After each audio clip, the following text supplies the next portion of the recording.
كتب الأمين العام لجامعة الدول العربية أحمد أبو الغيط اليوم الأحد أن المنتخب المغربي لكرة القدم أسعد الجمهور العربي في كل مكان. وغرد الأمين العام للجامعة العربية على حسابه على موقع تويتر: لقد أسعد أداء المنتخب المغربي الجمهور العربي في كل مكان، ونتمنى التوفيق للفرق العربية في المباريات القادمة.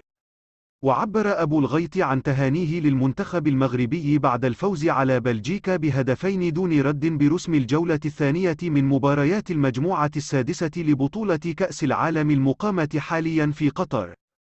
وقد حقق المنتخب المغربي لكرة القدم يوم الأحد فوزا تاريخيا على نظيره البلجيكي بثنائية نظيفة في المباراة التي أقيمت على ملعب الثمامة ضمن منافسات المجموعة السادسة لكأس العالم. وأحرز هدفي منتخب المغرب البديلين عبد الحميد صابري بتسديدة متقنة من ضربة ثابتة في الدقيقة 73، وزكريا أبو خلال في الدقيقة 90، بعدما تلقى بينية رائعة داخل منطقة الجزاء من زميله حكيم زياش.